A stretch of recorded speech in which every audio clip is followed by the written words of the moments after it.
comment on fait pour choisir son conjoint, choisir son épouse? Alors regardez, Avraham Avinu, il dit à Eliezer, il faut trouver une femme pour mon fils Israël. Alors tu vas aller dans mon pays et tu vas la chercher. À ce moment, Eliezer dit, mais si elle peut pas venir, elle veut pas venir. Alors ils disent à Israël, Avraham lui dit, mais tu n'as pas compris. Toi, tu dois faire des efforts. La réussite, c'est pas entre nos mains. Celui qui m'a aidé toute ma vie, quand j'ai eu des hauts et des bas, celui qui m'a rehaussé, qui m'a sauvé, qui m'a donné à manger, qui m'a donné un enfant qui s'appelle Yitzhak. Le rire, il rira. Tu comprends? Celui-là, Hachem, il va t'aider sur la route. Il va t'aider à la trouver. Toi, tu dois faire l'effort au maximum. C'est vrai que quand on a une mission, au début, on n'y croit pas. Comment je vais réussir? Nous, on doit préparer, organiser. Mais celui qui nous fait réussir, c'est pas nous. C'est Hachem. Tu comprends?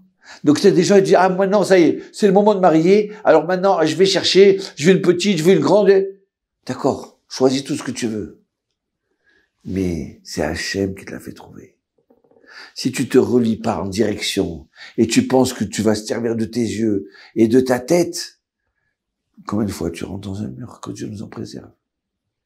Combien de fois où tu t'es trompé de personne?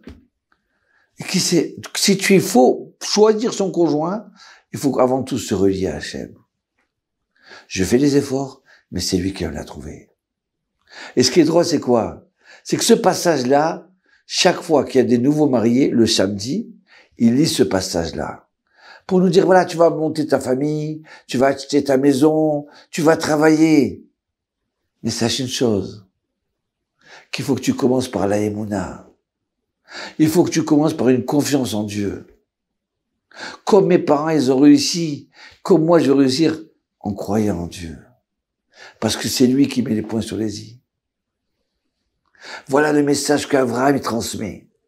Il transmet à Eliezer. Mais regardez encore. Eliezer, il dit alors, écoute Hachem, je t'en supplie maintenant, trouve-moi. Fais que je trouve la compagne pour Yitzhak. Et si jamais j'arrive devant le puits et que je demande à boire, d'accord? Et que je demande à boire et qu'elle me dise, oui, tu vas boire toi et je vais donner à boire à tes chameaux. J'ai pas compris. Alors ça sera elle. J'ai pas compris. Donc Eliezer vient et dit, je vais choisir. Mais quels critères je vais choisir pour Yitzhak? Hein, pour choisir la femme de Yitzhak, c'est qui? Le premier critère, c'est qu'elle aime donner. Il n'y a pas pire des choses que quelqu'un qui est radin. Il n'y a pas pire des choses qu'un homme surtout il dit non. Ça va. On n'a pas dit qu'il faut jeter son argent, c'est pas bon du tout. Il faut savoir s'organiser. Son porte-monnaie, sa vie.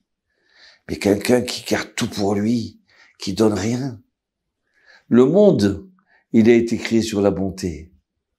Hachem, il dit, il a donné les habits à Adam Arishon, le premier homme.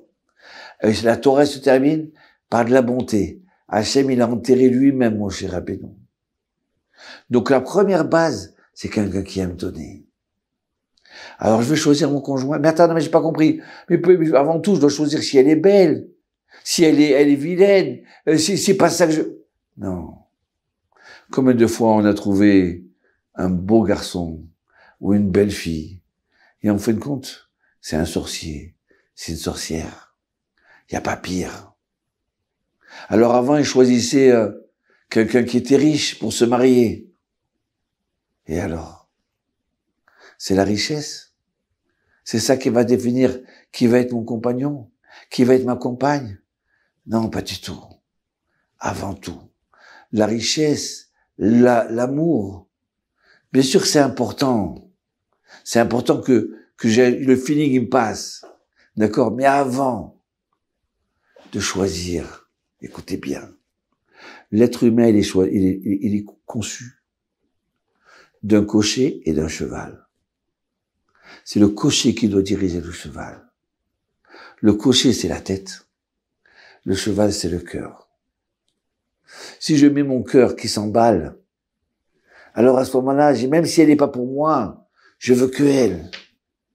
Mais on te dit, mais attention, mais c'est un animal, cet homme-là. Non, non, mais je l'aime. Mais c'est un terroriste. Non, non, mais je l'aime, mais c'est pas pour nous. Non, non, mais je l'aime, pourquoi?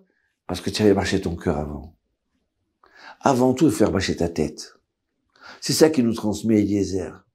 Si déjà elle est prête à faire du bien, hein, d'accord, avant de choisir, est-ce que mon cœur il va battre? Parce que le cœur il peut battre sur toutes choses qui sont fausses, qui sont pas bons pour moi. Combien de gens qui vont dire, ah moi, c'est lui que je veux, je suis prêt à mourir pour lui. Et 2 ans après, ils ont divorcé. Je dis, mais comment t'étais prêt à mourir? Il me dit, maintenant je prie pour qu'il meure, lui. Pourquoi? On a fait marcher son cœur avant. Il faut faire marcher sa tête. Choisir dans quel cadre, qu'est-ce que je recherche. Et après, une fois que j'ai trouvé la personne, il faut voir si mon cœur est bas. Parce que même si au niveau de la logique, de la pensée, c'est la personne adéquate pour moi, et peut-être que je l'aime pas. Peut-être que mon cœur il bat pas. Voilà ce que transmet Eliezer et Abraham Avinu. Abraham Avinu, savoir que c'est Hachem qui choisit pour nous. Si on se relie à Hachem. Et nous, on doit commencer à faire marcher la tête et après le cœur. Amen.